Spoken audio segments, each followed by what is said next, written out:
When we think about crime within the retail community, we usually think of those criminal acts carried out by the customers or consumers of a business. We may think of abusive coupons, fraudulent returns, or outright theft of items when we consider the crime that goes on in retail. In reality, though, much of the theft that is taken against a company is performed by employees. This is due to a number of reasons. It could be a vendetta or motives against the company, or it could just be simple opportunity. As a retail employee, I have a very clear understanding of how often these opportunities arise and the actions companies are taking to prevent it, and if they even are taking actions at all. As mentioned before, this problem isn't nearly as considered as it should be. It's a lot more prevalent than people realize, and not just the public either. Managers and bosses of companies don't realize the extent of this problem as much as they should. In a recent study, 50% of employees stated that they stole from their company in one way or another. Perhaps that was time theft, or perhaps they were actually stealing money or items. Their employers, on the other hand, were under the assumption that no more than 2% of their shrinkage or loss of profit was due to employee theft. The question then is, why has this problem escalated as much as it has? One of the biggest issues is employees not wanting to report each other.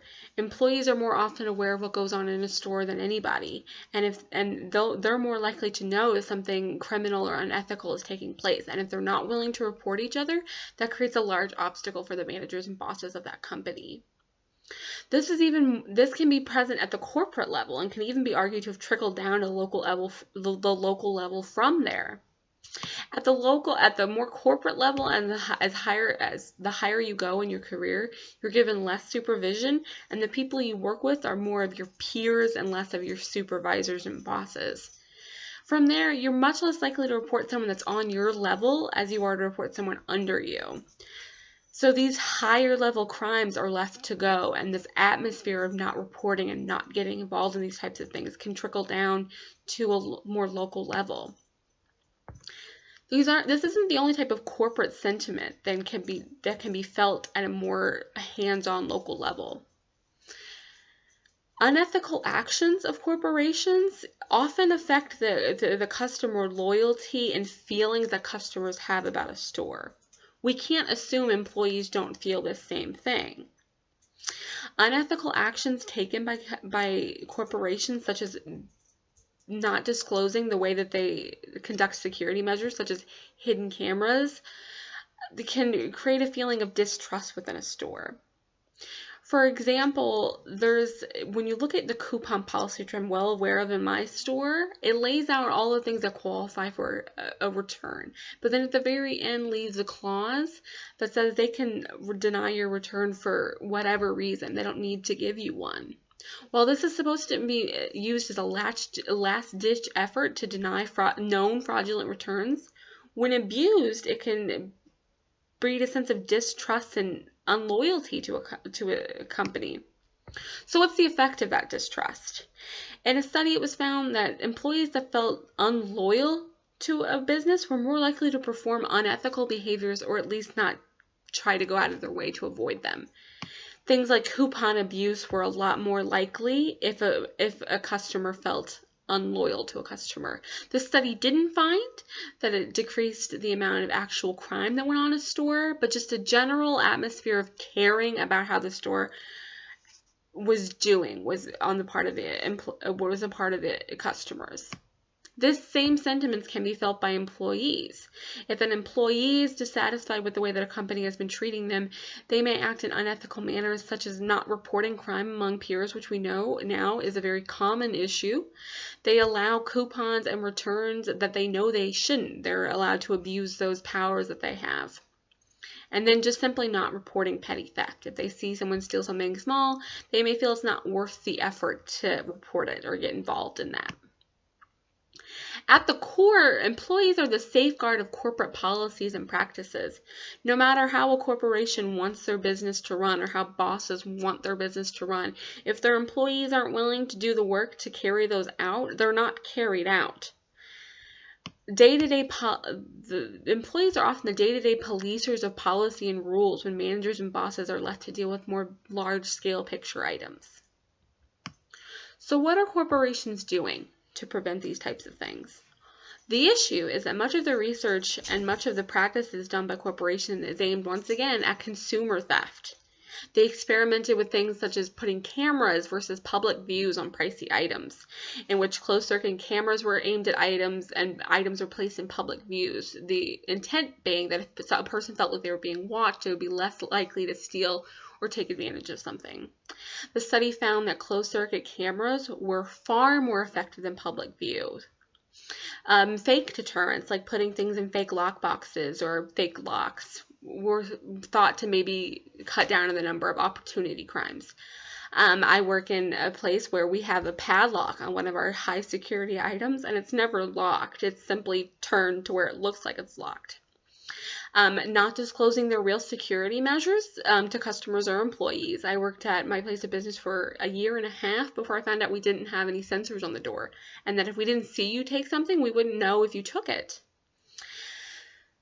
The problem with a lot of these things are, I know that they're not real in my store. So if I were to steal, I would know how to do it. I know we don't have any cameras. I know these items aren't locked up. I know there's no sensors on the door. I look at how much opportunity that's given me. So then the question becomes, why don't companies just install cameras or sensors on the door? That would seem to be cut down on a lot of these opportunistic crimes. The problem is the cost of this. Especially aftermarket installing them after a company has already been installed. And think about chains, installing thousands and thousands and thousands of dollars worth of security equipment in thousands of stores across the company. That's a large amount of money. And when you're thinking about the average cost of items in a store, sometimes that doesn't outweigh the theft of items doesn't outweigh the cost. It's just simply not cost efficient to avoid the theft. It's better to just maybe eat the costs and take that one-time hit on security measures.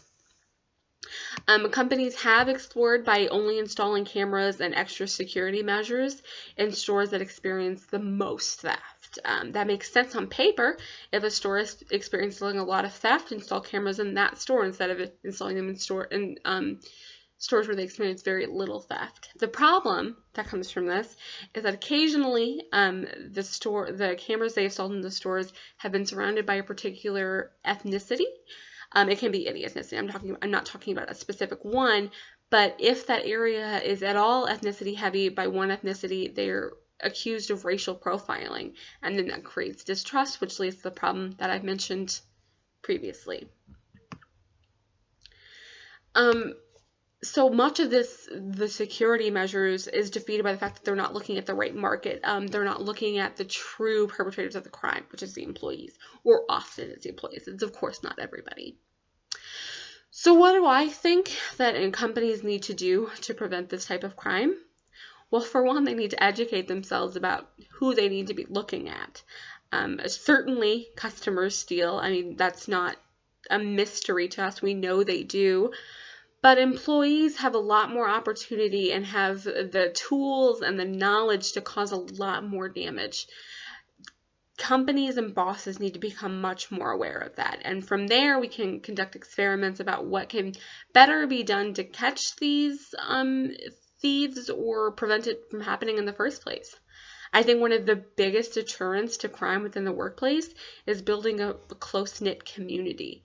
When you have good relationships with the people you work with, you're far less likely to want to harm the place that you enjoy going to because you enjoy the people you work with.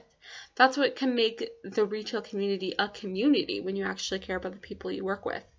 I've taken part in team building exercises in which it felt mostly like the company was trying to get you to trust the managers. You would feel comfortable reporting crimes against consumers or other coworkers, but there needs to be more of an effort to get you to care about the people you work with and therefore care about your job. If you care about your job and you care about the people you work with, you're so much less likely to want to risk that on some $30 item or $100 item. You'd much rather keep the relationships and the bonds that you've built. Much more can be done by the corporation to breed this type of closeness and kinship within a workplace.